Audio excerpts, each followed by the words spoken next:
Experiencias paranormales, enigmas históricos, conspiraciones, leyendas urbanas, el mito de los ovnis y muchos otros misterios que perduran con el paso del tiempo forman parte de las voces del misterio. ¿Crees que estás solo? Siempre hay alguien al otro lado. Voces del misterio.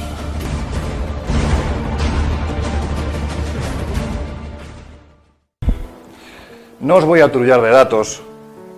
Quiero hablaros de sentimientos, hablaros de sensaciones, hablaros de percepciones. Lo que vais a ver es fruto de mucho trabajo, de más de 10 años intentando recorrer prácticamente los 5 continentes de este planeta para palpar de primera mano esos misterios que fueron investigados por grandísimas personas. Parte de esos investigadores a los que anteriormente me refería, que estuvieron en esos congresos, fueron los que nos descubrieron que la historia no se puede mirar en una única dirección, porque siempre hay que atender a las carreteras secundarias. Como os digo, he tenido la posibilidad de viajar, la inmensa fortuna de viajar a muchos de estos sitios, por lo tanto creo que desde el punto de vista personal puedo opinar de lo que allí ocurrió. Además, estos lugares me han hecho vivir las que son mis 3 grandes pasiones. Por un lado, el misterio, absolutamente es una pasión desde que era pequeñito y veía a un señor con ojeras y barba en esa televisión en blanco y negro, en los años 80, finales de los 70. También, por supuesto, la historia heterodoxa, ¿no? Esa que todavía no está explicada. Y mi última, y no por ello la menor de mis pasiones, que es viajar, ¿no? Qué obviedad, yo me imagino que a todos nos gusta viajar. Veréis además, conforme vaya avanzando esta charla, cómo paulatinamente se me va yendo la olla. Porque me apasiono absolutamente con estas historias. Y además, es que Fran lo puede decir, me conoce desde que tenía 15 años y la verdad es que, Fran, cada vez estoy peor, ¿verdad? Cada vez estoy peor. Lo vais a comprobar. Entiendo que este título, además, ¿Existió otra humanidad?, no es una casualidad. Ya que mañana nos va a hablar Josep Guijarro de esas casualidades, no es una casualidad porque quiero homenajear a 2 personas. La primera, la que en el año 1975 se atrevió a lo que nadie se atrevía a hacer. Periodista de raza, hombre que dejó la profesión activa para algo tan sumamente etéreo en aquellos años, casi me atrevería a decir que incluso considerado por algunos sectores como demoníaco, como eran los ovnis. Y ese hombre escribió un libro que se tituló así, Existió otra humanidad. Ese hombre se llama Juan José Benítez, es un idealista, es de esas personas que nos demuestran que el mundo es maravilloso y que se puede ver desde muchísimas perspectivas. Vamos a viajar de atrás hacia adelante y de adelante hacia atrás. Nos vamos a montar en nuestra particular máquina del tiempo y vamos a conocer un pasado, yo creo que diferente, en el que no os voy a hablar de extraterrestres, no os voy a hablar de atlantes, no os voy a hablar de aquello en lo que particularmente no creo. Sí vamos a ahondar en la fuerza del mito, porque siempre lo digo, el mito está ahí para rascar, para escarbar. Era la forma que tenía el hombre del pasado de transmitir un conocimiento, para que todos pudieran entender lo que ocurrió. Por eso vamos a ver que el hombre del pasado, desde mi punto de vista, viajó, atravesó los mares de este planeta, se mezcló, creó razas que hoy en día son inasumibles en los lugares en los que se ubicaron. Compartió conocimiento, compartió dioses, compartió técnicas constructivas, en algo que la historiografía oficial nos dice que es una aberración absoluta. Pero lo cierto es que si uno se pone a escarbar, encuentra, porque los vestigios están ahí. Voy a empezar con esta imagen, me imagino que sabéis quién es, ¿no? ¿Quién es? Lennon, ¿verdad? La historia no siempre es lo que parece. Tom Piper, el doble que hizo que McCartney se levantase de su asiento. El doble que hizo que McCartney se levantase de su asiento en un concierto precisamente en Chile. Al observarlo, nadie sabe si realmente McCartney se sorprendió por la estética tan parecida de este hombre o porque realmente pensó que Lennon no había muerto. No debían de tener muy buena relación. Pero vamos a empezar en ese pasado, en un lugar que a mí especialmente me fascina. Como os decía, no hablaremos ni de extraterrestres, ni de atlantes, ni de dioses, de demonios. Hablaremos de la posibilidad de continentes hundidos en el pasado, porque todos los mitos nos hablan de Atlanticú, de Atlán, de Jiva. Nos hablan de esos lugares que en un tiempo indeterminado se perdieron. Se perdieron como ese conocimiento que voy a intentar mostraros aquí, del que creo que todavía quedan vestigios. Es cierto que la evolución de la teoría de la tectónica de placas invalida cualquier posibilidad que nos hable de un continente hundido, ni en el Atlántico, ni por supuesto en el Pacífico. Pero lo cierto es que los mitos nos hablan de ello. Y hay muchas coincidencias, lo vais a ver. Vamos a hablar de hombres, como os digo, que no coincidieron muchas veces ni geográficamente ni cronológicamente, pero en sus mitos hablan de lo mismo. Construyen prácticamente igual. Y cuando os digo construyen no es poner un ladrillo encima de otro. Es que las técnicas constructivas del pasado son extraordinarias, son únicas, son creadas por esas civilizaciones. Eso es lo que les da la pátina de veracidad que puede tener esta historia, esta coincidencia que yo creo que no lo es. Veneran, como os decía, unos dioses muy parecidos. Poseían unos conocimientos que ahora no les suponemos. Pensamos que el hombre del pasado, más allá de los 6.000 años atrás, 7.000 años atrás, pues poco menos que se dedicaba a comer, a rezar y a reproducirse. No, eran más inteligentes que nosotros. Entre otras cosas porque no veían Sálvame, entre otras cosas.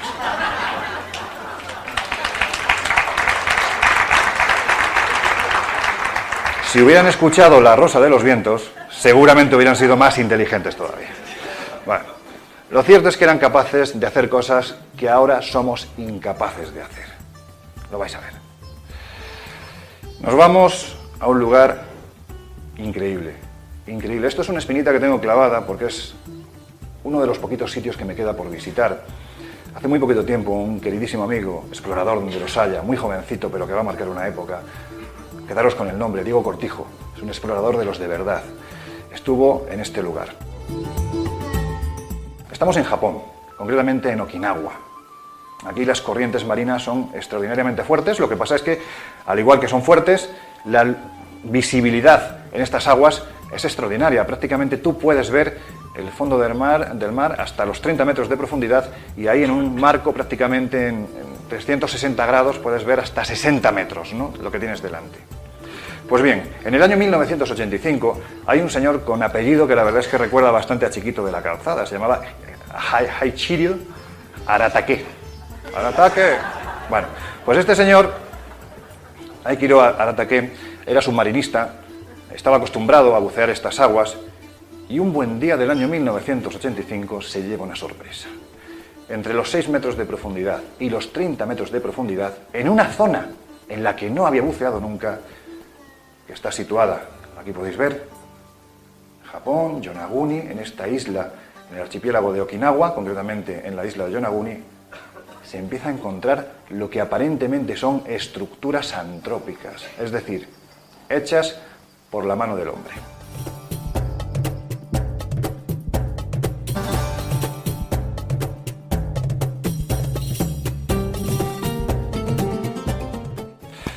Evidentemente acude a la Universidad de Ryukyu, en Okinawa, se pone en contacto con un señor que se llama Masaki Kimura, que es profesor del Departamento de Ciencias Físicas y Terrestres y además geólogo marino de esa universidad. Estamos hablando de un hombre de ciencia para que determine qué es lo que están viendo en ese lecho marino.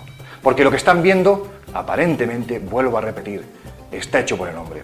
Y es entonces cuando, después de 150 inmersiones, el señor Masaki Kimura asegura que lo siguiente, os lo voy a leer textualmente: templos, columnas, pirámides y zigurats que se reparten en un área de 300 por 150 metros. Esto le está diciendo un señor de ciencia. Muros ciclópeos gigantescos y una plataforma tallada por el hombre que se ubican en una región del mar en el que tenemos una perfecta visibilidad en aproximadamente 60 metros. Esto es lo que se encuentra.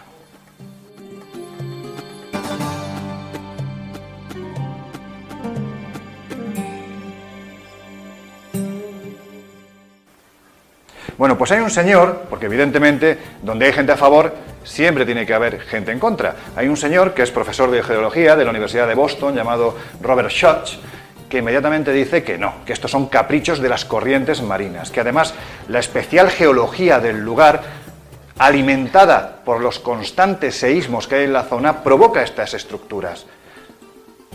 Estructuras como estas. Muros con escaleras. Es un imposible. ¿Por qué es un imposible? Vamos a ver. Ubiquémonos en el año 20.000 a.C. Estamos sumidos en la cuarta glaciación, en lo que se conoce como máximo glaciar. A partir de ahí, las aguas empiezan a ascender. La glaciación sabéis que se produce porque se evapora más agua de la que posteriormente vuelve a caer al mar. Es decir, en aquel tiempo de glaciación se congelaba. Bueno, pues a partir del 20.000 hacia nuestro tiempo, el agua empieza a crecer. Se estima que estaba aproximadamente entre 120 y 140 metros por debajo del nivel actual. Nunca el agua ha estado, los mares han estado más altos de lo que están ahora, pero sí han estado más bajos. En aquel tiempo, 20.000 antes de Cristo, entre 140 y 120 metros. Pues bien, cuando llegamos al periodo de desglaciación, que vendría a ubicarse en el 8.000 antes de Cristo, es decir, hace 10.000 años, es cuando estas estructuras quedan cubiertas por las aguas. Con lo cual, aquí la conclusión a la que llegamos, si aceptamos que esto fue creado por el hombre, es que por lo menos hace 10.000 años estas tierras estaban emergidas y habitadas. Esto es una aberración histórica absoluta, pero lo cierto es que la prueba está ahí para quien esté interesado en, a base de sangre, sudor, lágrimas y mucho dinero, ir allí a investigarlo. Esto es un mapa de cómo está constituida la ciudad de Yonaguni, lo que se conoce como monumento Yonaguni, allí es llamado Iseki Point, y es cuando empiezan evidentemente a surgir las diferentes teorías, ¿no? Estamos en un mundo antiguo, vuelvo a repetir, del que prácticamente no recordamos nada, no tenemos vestigios, muy poquitos, en el que los mitos nos hablan que en el Atlántico está esa ínsula, Atlantis, que en el Pacífico se encuentra Mu. Bueno, pues evidentemente hay quien ha creído ver en estas aguas de Yonaguni y en esta estructura concretamente parte de ese tiempo, ¿no? De ese tiempo olvidado, como una especie de vestigio de que realmente existió una tierra emergida, se llamara Mu, o posiblemente en un momento determinado el mito la adornó, castigo de los dioses, siempre cabreados. El hombre, dentro de su soberbia, finalmente acaba sucumbiendo, ¿no?, al castigo de estos dioses mal encarados. Bueno, pues perfectamente se podría corresponder con esta estructura. La leyenda la terminó por adornar. Hay que decir que además esto se había alimentado en el año 1926, cuando un señor llamado James Chadwick, que era además coronel del ejército británico, tenía 76 años, publicó un libro que rápidamente se convirtió en un bestseller, se llamaba Mu, el continente perdido. Bueno, pues ahí el hombre hablaba, mezclando diferentes conceptos. La verdad es que entró en esta cosa que es tan inmensa, que es la historia, como un elefante en una cacharrería. Pero bueno, él decía que analizando pues, los mitos de la zona, también aludía al Codex Troano, que es un código maya que se encuentra en el Museo Británico, en el British Museum, pues decía que ahí se hacía referencia precisamente a que en la noche de los tiempos existió un continente absolutamente civilizado, poblado, con una estructura social perfectamente formada, y que merced no al castigo de los dioses, sino en este caso pues a ese cinturón de fuego que hay en el Pacífico, a raíz de una serie de terremotos, de erupciones submarinas, pues acabó hundiéndose. Esto es lo que defendía y lo que hizo que muchos creyeran que ese continente existió y que en el año 1985, cuando Haikiro Aratake encuentra estas ruinas, pensara que había encontrado vestigios de ese continente perdido. Nos vamos a la otra parte del mundo. Esto es la leche. Es que lo es, de verdad. Aquí veis la península de Yucatán. Vamos a ver, que me he traído un boli muy chulo. Esto es la península de Yucatán y esto es Cuba.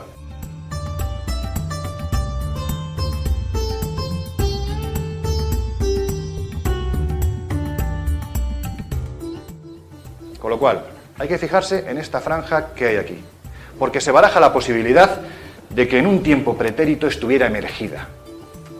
Eso o es imposible explicar.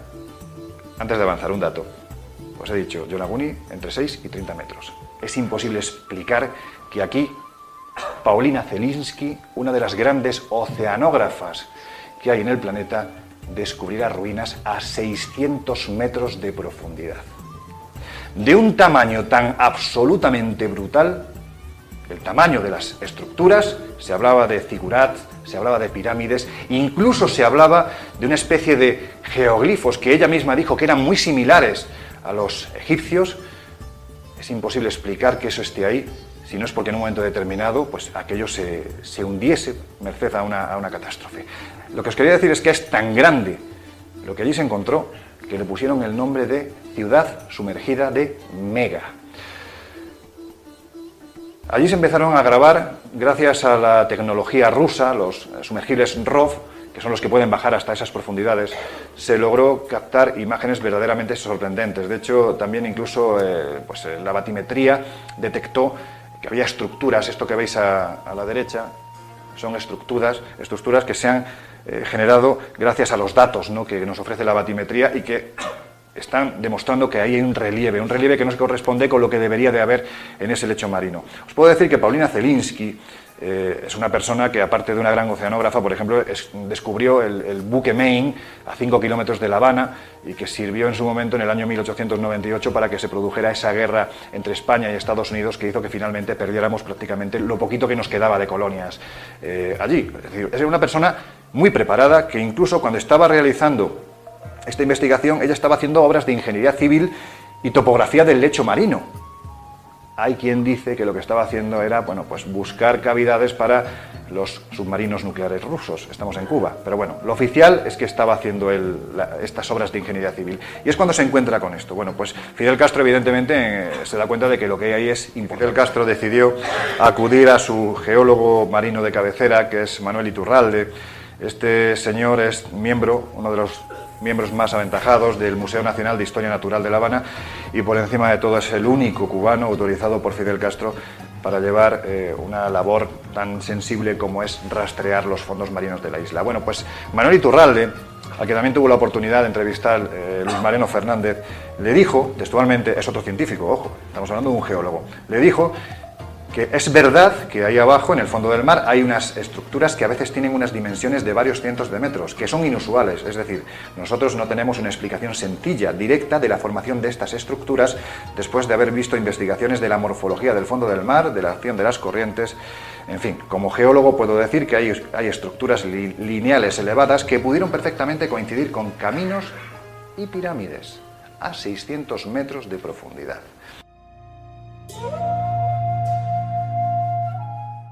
Vuelvo a repetir, si yo tengo que pensar que a 600 metros de profundidad hay una ciudad, y esa ciudad en un tiempo impreciso estuvo emergida, y no aceptamos la posibilidad de que estuviera situada en el Golfo de México, en ese cinturón que unía Cuba y Yucatán, y que en un momento determinado se hundió a causa de una catástrofe natural, si pensamos que eso no ocurrió, si con Yonaguni a 30 metros hablamos de una antigüedad aproximada de 10.000 años, si hablamos de 600...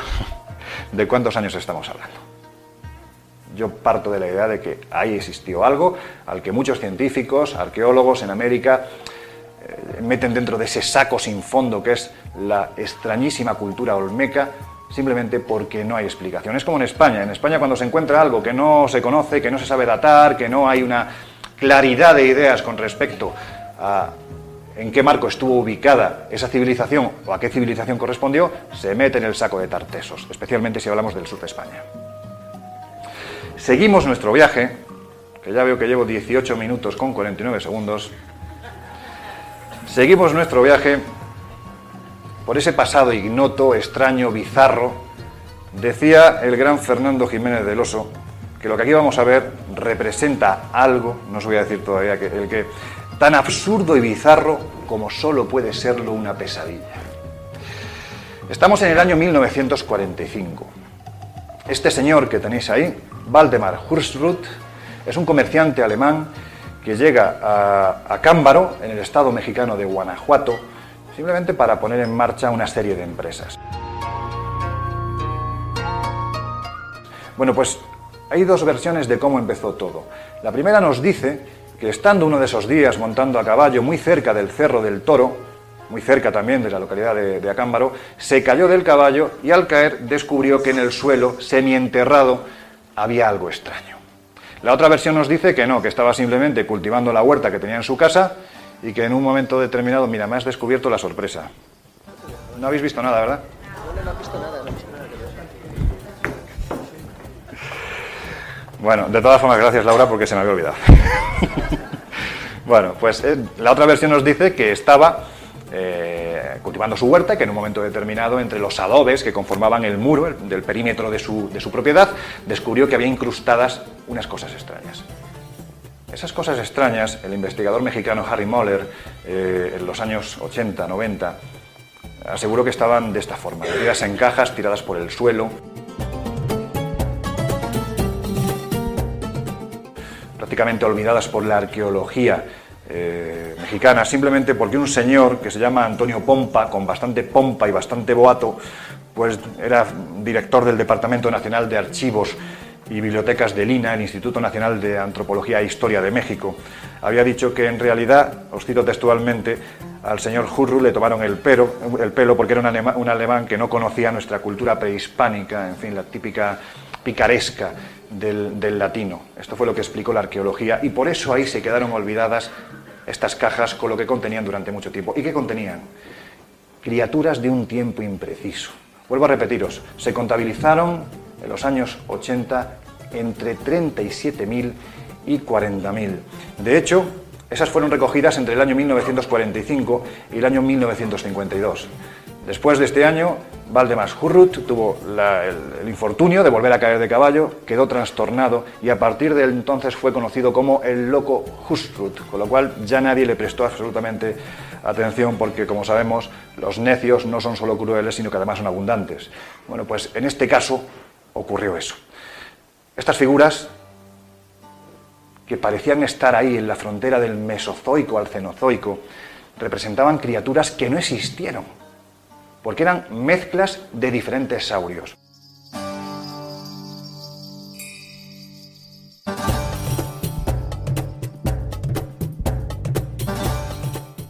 Bueno, lo interesante de esto es que, evidentemente, después de que el señor Pompa dijera que... No os digo cómo se me ocurriría poner al señor Pompa. Solo por lo que dijo. Se presta el apellido. Pero es que siempre tiene que venir alguien de fuera, sea España, sea México, sea donde sea, para decirnos que tenemos algo bueno. Y ese señor fue un auténtico investigador del pasado, el profesor Charles Hapgood, que era, bueno, pues un científico importante de Westwood, en Nueva Jersey, que se llevó a su equipo. Dentro del equipo estaba el doctor Ivan T. Sanderson, que era además biólogo. Él determinó que la pátina que recubría estas figuras no era actual, no era un fraude, como se quería plantear, ¿no? Sino que realmente nos obligaba a remontarnos a un pasado. Por lo tanto, si tienes la pátina, tienes material orgánico, aquello ha sido extraído del suelo, vamos a hacer un análisis por carbono 14. Y se hizo en los laboratorios Aesop's Inc. de Nueva Jersey y se determinó que las figuras tenían... La horquilla era amplia, pero se ubicaba más o menos en 3.600 años atrás. Por lo tanto, no nos lleva evidentemente a los 65 millones de años que nos obligaría a remontarnos si pensamos en la época de los saurios, pero es cierto que no deja de ser misterioso que 3.600 años atrás a alguien se le ocurriera hacer estas figuras. Y ahora vamos a un asunto polémico. ¿Está por aquí Vicente París? No está. Bueno, Vicente París es uno de los más importantes investigadores de este asunto, de las piedras de Ica, que tiene mucho que ver con Acámbaro. Simplemente porque las piedras de Ica parecen representar algo muy similar, simplemente grabado en piedra, a lo que hemos visto en Acámbaro. Lo que pasa es que aquí sí estamos hablando de saurios reconocibles. Hay un problema, que esos saurios, en ocasiones, se les ve conviviendo con el hombre. Yo tengo muchísimas dudas, tenía muchísimas dudas respecto a este asunto. Tengo que reconocer que en un tiempo pasado llegué a pensar que era un fraude, pero es que ocurrió algo que vais a ver. De momento quedémonos en el año 1966, cuando un señor llamado Javier Cabrera de Arquea, que es el que veis a la derecha, junto a Fernando Jiménez del Oso, un hombre prominente, pues un médico muy reconocido, que había estudiado en la Universidad San Luis Gonzaga y la de San Marcos de México, además era de familia noble, pues era un hombre cartesiano, ¿no? Él acabó reconociendo que lo que él contaba en sus clases al final acabó crujiendo, ¿no? Acabó rompiéndose por los cuatro costados porque verdaderamente había tenido pruebas de que la historia era diferente. Vamos a dejarlo ahí. Si os parece, vamos a escuchar al señor Cabrera. Fue un tiempo, logré entender que habían dejado en estas piedras, como si fueran libros de piedra, un mensaje en el que aparecía una imagen del universo, una imagen del planeta Tierra, imágenes de plantas y animales que habían extinguido algunos y otros seguían viviendo, seres humanos coexistiendo con estos seres extinguidos y también con los seres que todavía viven. Esto me hizo pensar que se trataba pues de un mundo diferente al nuestro. Esto no era pues algo que correspondería al pasado reciente de nuestra humanidad. Comprendí que se trataba de un mundo anterior. Es lo que él denominaba la humanidad gliptolítica. Hay que decir que en muy poquitos años, prácticamente, lo que hoy se conoce como el Museo de las Piedras de Ica, que se encuentra en la localidad peruana de Ica, concretamente en la plaza de armas de esta localidad, pues se llegaron a juntar más de 15.000 piedras. Evidentemente no todas eran auténticas. El bueno de Javier Cabrera decidió acudir a los servicios de un señor llamado Basilio Uchuya, le pagaba una cantidad de soles por cada piedra que le traía y evidentemente si no se encontraban incrustadas en la piedra del cercano desierto de Ocucaje, pues había que hacerlas. Por lo tanto, había un porcentaje muy elevado de piedras que estaban hechas pues, simplemente para que una familia, en este caso la de Basilio Uchuya, pudiera comer, cosa que tampoco se puede criticar. Pero eso no es óbice para pensar que puede haber algunas que sean auténticas. En ellas podemos ver operaciones quirúrgicas, transfusiones de sangre, esa extraña humanidad gliptolítica en la que aparece representado en el año 1966, que es cuando se entrega la primera piedra al doctor Cabrera. Lo hace un señor llamado Félix Llosa, un amigo, la ha encontrado en una tumba guaqueada, una tumba del desierto, ha encontrado esa piedra. Fran, me estás poniendo nervioso. En una de las tumbas se encuentra esa piedra. Las piedras no son como las veis aquí. Aquí se les da una pátina de betún para ver el contenido que ofrecen, ¿no? Están grabadas, su imagen real sería unos tonos ocres, que no se aprecia tan bien lo que hay.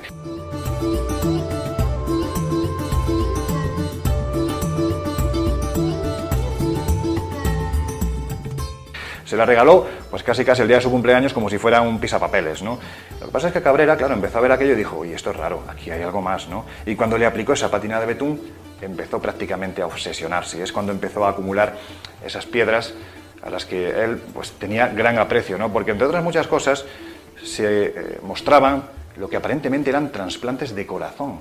Pero es que estamos en el año 1966. Simplemente recordar el dato de que la primera operación de corazón se hace en Cape Town, en Sudáfrica, el 3 de diciembre del año 1969. Es decir, hablamos de años después. Hay quien ha dicho, bueno, es que Cabrera, como era médico, tenía acceso a lo que a los informes, documentos, revistas médicas que hablaban de lo que estaba avanzando la medicina. Bueno, que cada cual crea lo que quiera. Os voy a poner escenas de trasplante de riñón, trasplante de corazón, cosas pues inaceptables porque se supone que estas piedras correspondían al más remoto pasado. Pues a un pasado ignoto.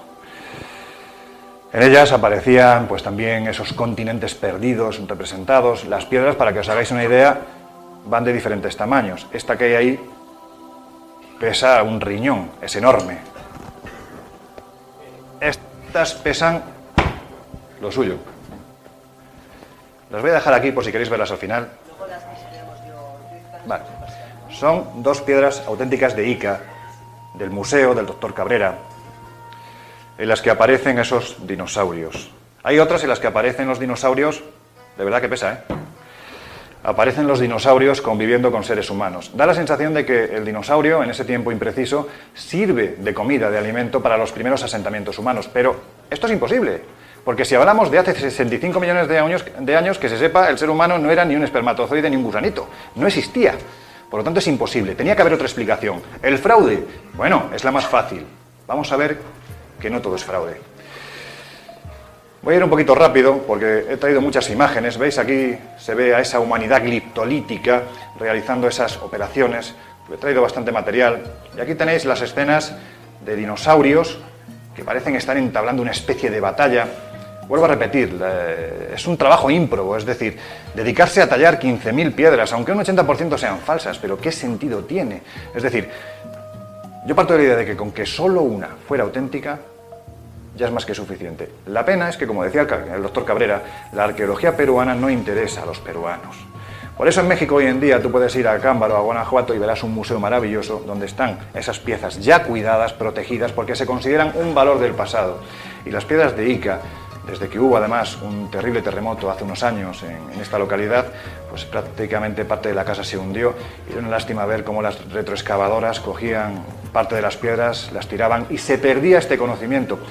De verdad, aunque fuera un fraude, solo por la historia que rodea a las piedras de Ica, pues yo creo que merecía la pena preservarlas. Sobre todo Porque si acudimos a los textos antiguos, por ejemplo, en el año 1613, hablamos de varios siglos antes de que Cabrera tenga la primera piedra, vamos, de que Cabrera nazca, el cronista indígena Juan Santa Cruz Pachacuti Yanqui, en su obra Relación de Antigüedades de este Reino del Pirú, asegura que han aparecido en las tumbas una serie de piedras extrañas a las que llaman piedras Chinchayunga, piedras de poder. Habéis visto Indiana Jones, ¿no? Me imagino. Habéis visto cuando está subiendo la montaña que se le cae de la faltriquera, se le cae unas piedras, tal. Sería una cosa parecida. Son piedras de poder que utilizan los chamanes, que utilizaban y que todavía utilizan los chamanes. Bueno, pues ya en el año 1613 se hace referencia a la aparición de unas piedras extrañas.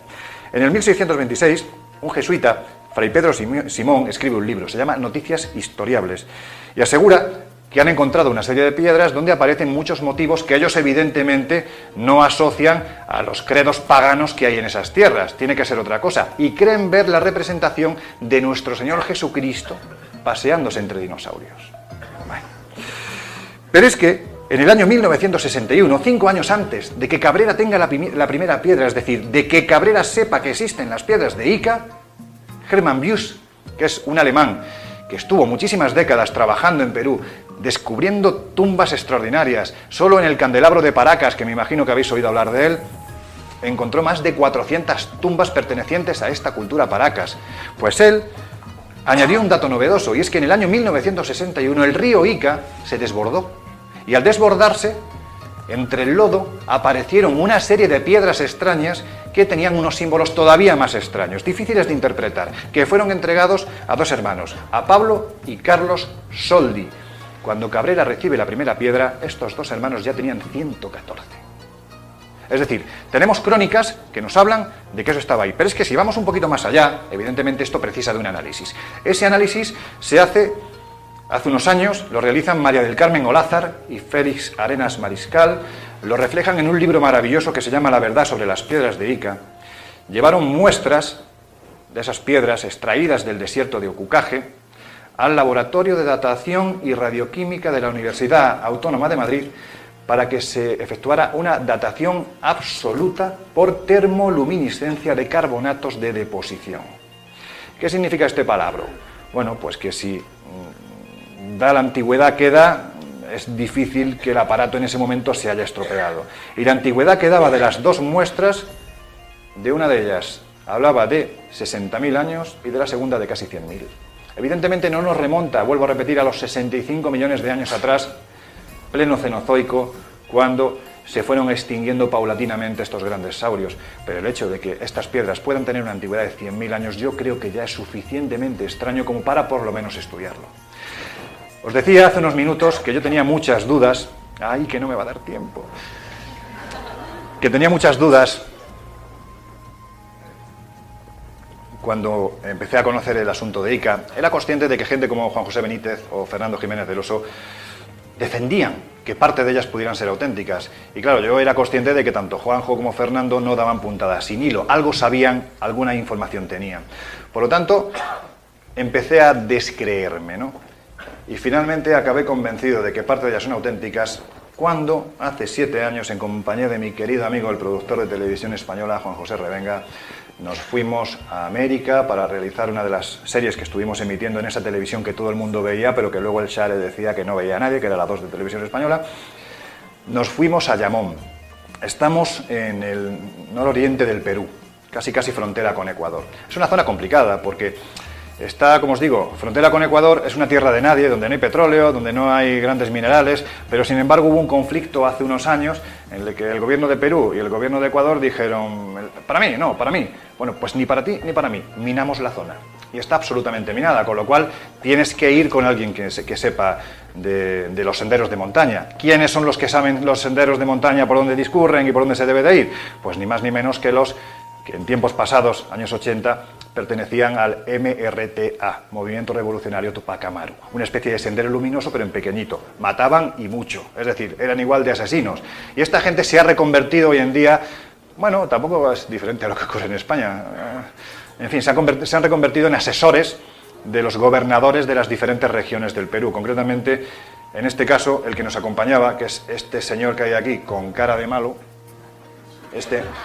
era asesor de Óscar Altamirano Quispe, que era el gobernador de Amazonas. Aquí estábamos a punto de salir hacia Llamón. Llegamos al lugar y lo primero que teníamos que hacer era pedir permiso a los curacas, a los jefes de tribu, porque es zona sagrada. Aquí es donde entran los chamanes para iniciarse desde hace miles de años. Tú no puedes entrar porque además te arriesgas de verdad a que te amacheten. Te arriesgas a ello. Hay que pedir permiso, los permisos son muy difíciles.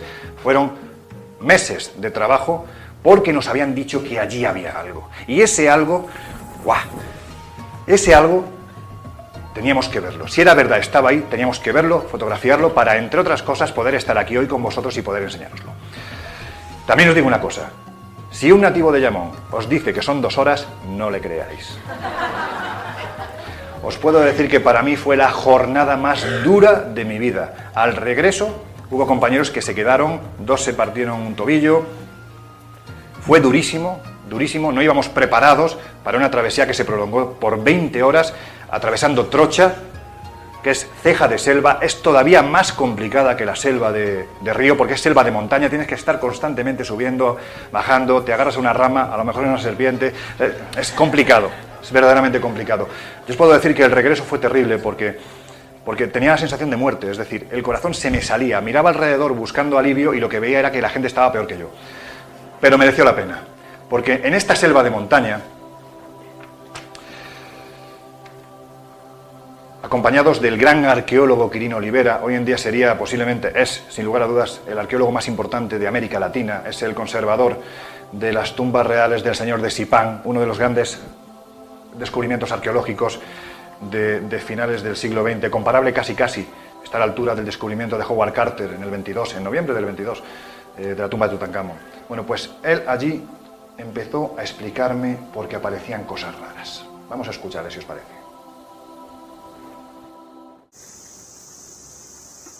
Nos encontramos en la margen derecha del río Marañón, que es el Alto Amazonas, al nororiente del Perú, aproximadamente a unos 1250 kilómetros de la capital de Perú, que es Lima. Estamos frente a unos testimonios extraordinarios de arte rupestre en este sector, que nos muestra no solamente la calidad artística de los grupos sociales que habitaron este territorio, sino también una permanente ocupación. Gracias, Quirino. Vamos para adelante, que si no, no avanzamos. Arte rupestre en estos abrigos de montaña. Precisamente el hecho de que fueran abrigos de montaña ha permitido que se haya preservado con la calidad extraordinaria que tienen. ¿Qué fue lo que empezamos a ver? Pues empezamos a ver esto. Fascinante. Yo me imaginaba, porque tengo mucha imaginación.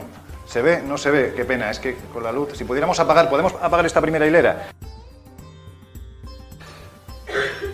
Empezamos a ver un arte rupestre muy claro. Y yo, que tengo mucha imaginación, pues hacía ese ejercicio, ¿no? Y me imaginaba al chamán en este lugar, en determinados días, fiestas, solsticios, equinoccios, haciendo sus iniciaciones, en un lugar muy especial. Un lugar que es conocido como el Valle de los Dinosaurios. Ya os voy dando una pista.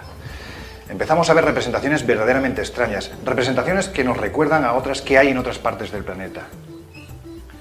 Seres aparentemente con escafandra. No soy yo el que vaya a decir que son extraterrestres, porque no lo creo. Son representaciones de sus dioses. El chamán, en estado alterado de conciencia, algo vio que luego recreó. ¿Qué fue lo que vio? No lo sé. Pero veíamos, por ejemplo, tipologías diferentes de personas.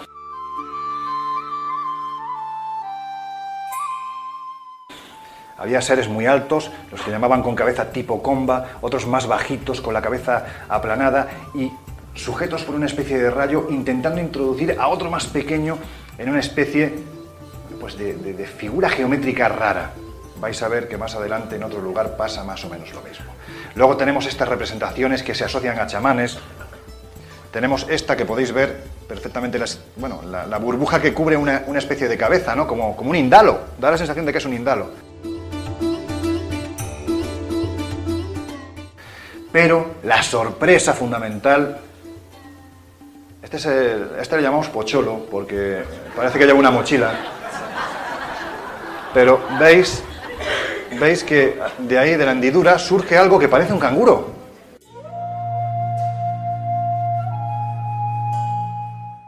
Es raro, ¿no? Estas son las pinturas más antiguas, son las más esquemáticas. Esto nos llevaría, según los estudios que realizó la Universidad San Marcos, gracias a la labor de Quirino Olivera, nos remontarían a un periodo de tiempo entre el 13.000 y 15.000 a.C. Estaríamos hablando de los protoasentamientos humanos en América, de los primeros asentamientos humanos, salvo que allí hubiera antes otra gente.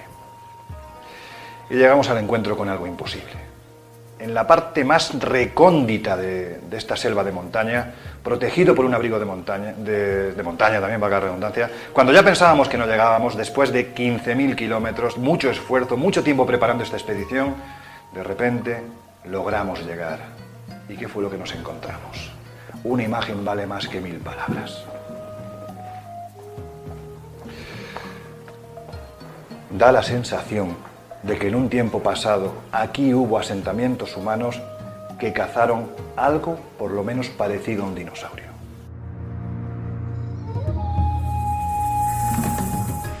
No seré yo el que se remonte al periodo cenozoico, no, pero aquí el señor Ulises Gamonal, que aparte de arqueólogo era chamán, por eso pudimos entrar en el lugar, era de los que ofrecía, antes de entrar al sitio sagrado, echaba un poquito de agua o de licor, se lo ofrecía a la Pachamama para que nos dejara entrar en el sitio.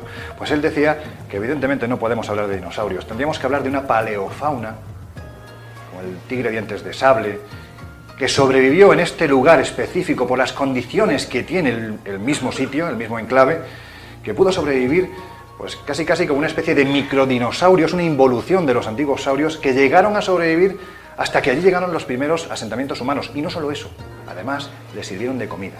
Cuando yo vi esto pensé, ¿y si aquellos que hicieron las piedras de Ica representaban lo mismo? Ahí lo dejo. Ay, que no me va a dar tiempo. Voy a ir muy rápido. Otra de las culturas, os decía, que estas culturas, tengo la sensación de que en el pasado navegaron, se mezclaron, aportaron conocimientos. Aquí está una de mis favoritas, no sé si lo veis, lo vais a ver mejor, pero aquí en lo alto, a 3.000 metros de altitud, hay una ciudad perdida. Para llegar no os digo lo que es.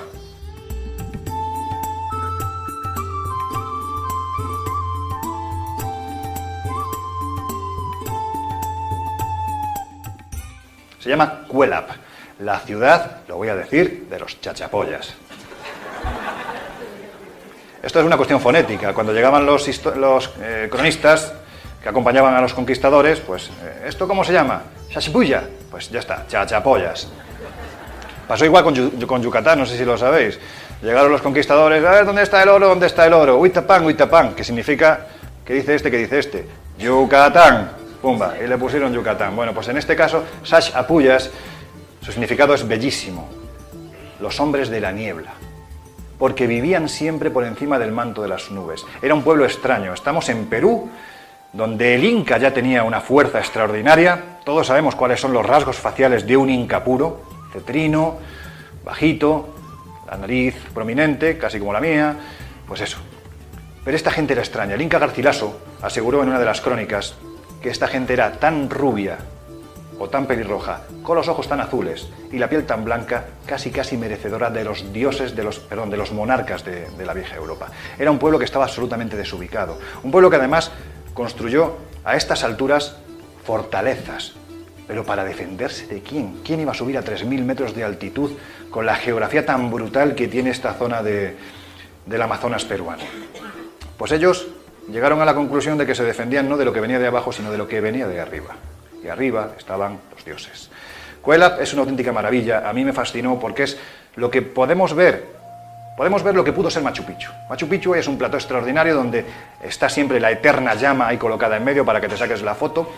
Hoy en día Cuelap todavía permanece virgen. Tienes las llamas paseando libremente por el entorno. Tienes el Tintero, que es el templo principal. En su interior a 14 metros se encontraron restos óseos, con lo cual pues se supone que los realizaban rituales encima.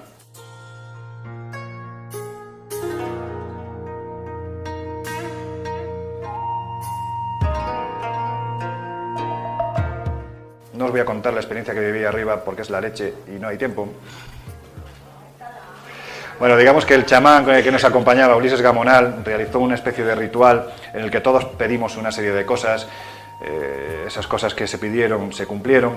Y la sensación que yo tenía arriba cuando estaba el chamán actuando pues era que el sitio temblaba, como si estuvieras encima de una olla a presión.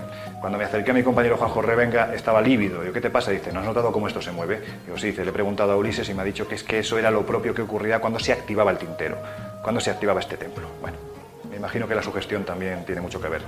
No muy lejos está la Laguna de los Cóndores, un sitio maravilloso. En la Laguna de los Cóndores están los sarcófagos de Carajía. No sé si los veis. Venga, a ver quién lo descubre. Bueno, venga, voy a ir rápido. Ahí los tenéis.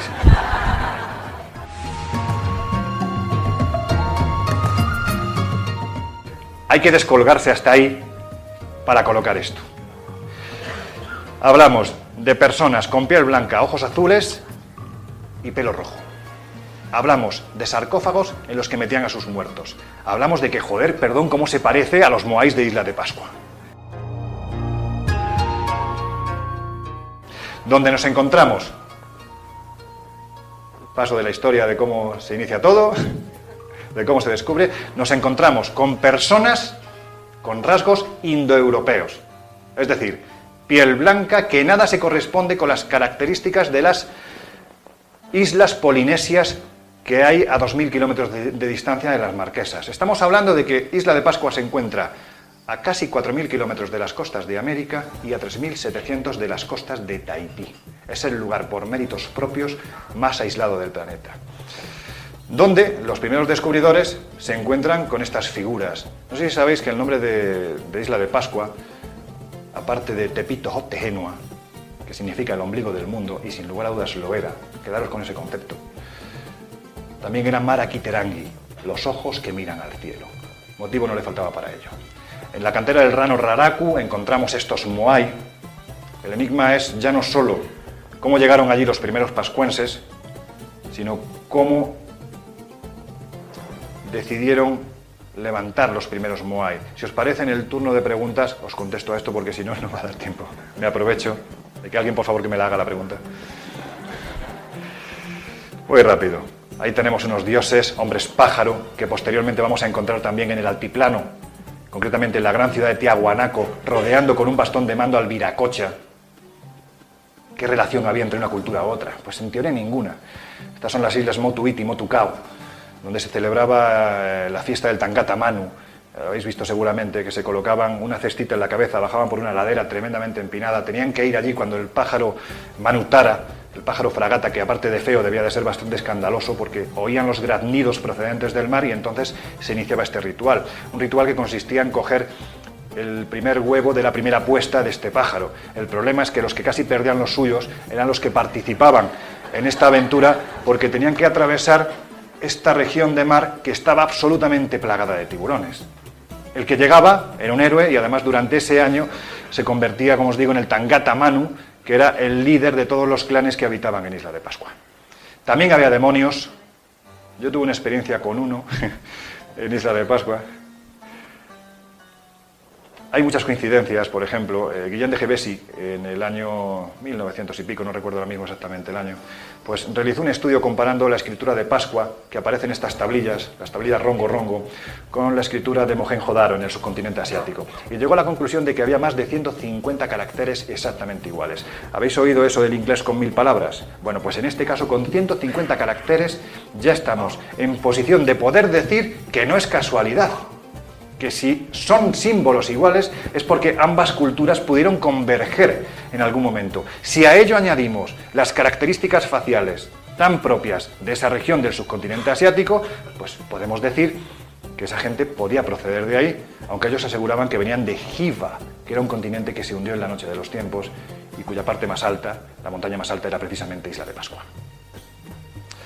Ay, qué pena. Bueno, tenemos también en la técnica constructiva, si vemos los Ahu, son las plataformas funerarias que sostienen los moai, vemos que la técnica constructiva es exactamente igual que la que se aplica en el incanato. Ahí tenéis, esta es la calle Atún Rumillok, en el Cuzco. Ahí está la célebre piedra de los 12 ángulos. Mirad cómo ensamblaban la piedra. Es que es increíble.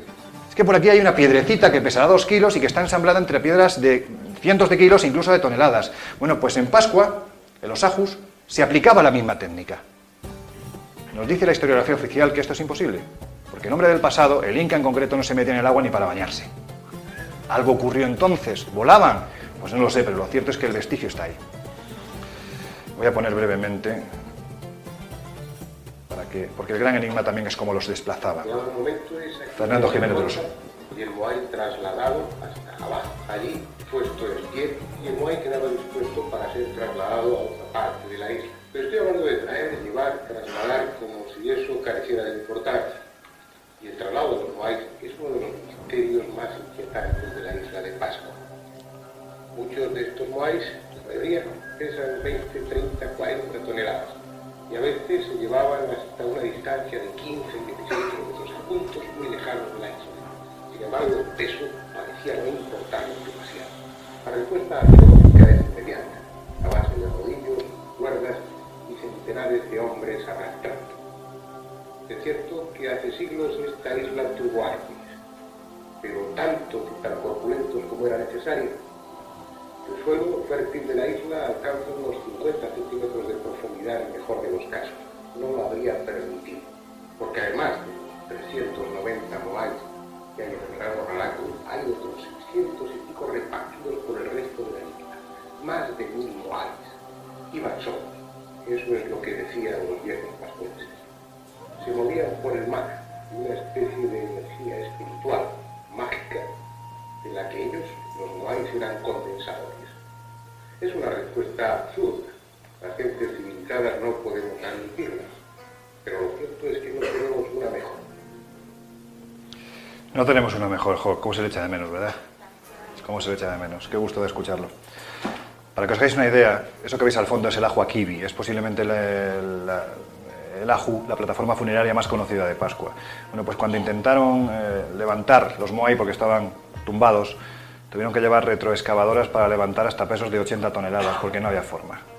Solo lo que veis arriba, el gorrito que tiene encima el Moai, ya pesa 5 toneladas. Tú le preguntas a los actuales Rapa Nui, a los pascuenses, cómo levantaron esto y te hacen fuerza bruta. No te lo crees ni tú. Voy a terminar. Voy a hablaros de la forma en que se ha intentado, reintentado levantar. Bueno, pues no se ha podido.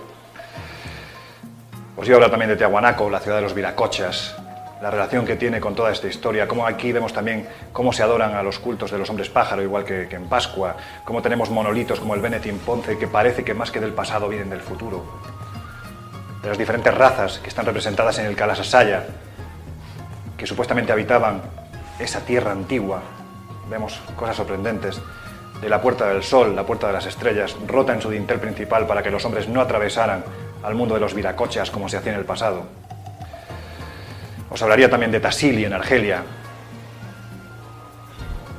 de los seres con escafandra que aparecen en esos paredones de montaña, tan parecidos a lo que hemos visto en Yamón, tan parecidos a lo que hay en Baja California, tan parecidos a tantos y tantos lugares que no coincidieron ni cronológica ni físicamente.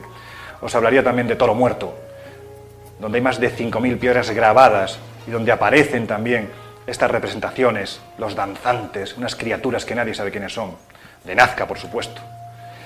Pero, para terminar, lo siento, pero para terminar, de Palpa, por supuesto, yo creo que la conclusión es que existió una humanidad capaz de navegar las aguas del planeta, capaz de compartir conocimiento, capaz de crear nuevas sociedades, capaz de reflejarlo de múltiples formas, capaz de creer en sus sueños, de creer que era posible.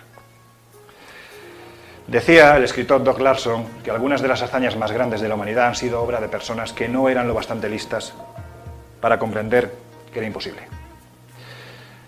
Esa persona que no fue bastante lista para comprender que era imposible, la quiero recordar en su última fotografía, como siempre con las botas puestas, en Jordania, muy poquito tiempo antes de irse. Joder, cómo me cuesta, ¿eh? Él pensó, Fernando Jiménez del Oso pensó que este mundo era maravilloso y que estaba absolutamente plagado de enigmas. Fue consciente de que había muchas cosas que contar y además lo hizo con una maestría extraordinaria. Pero ¿sabéis lo más importante? Que Fernando, al igual que esa gente del pasado, fue un hombre que soñó y que además nos hizo soñar. Abre tus oídos. Se escuchan sonidos extraños.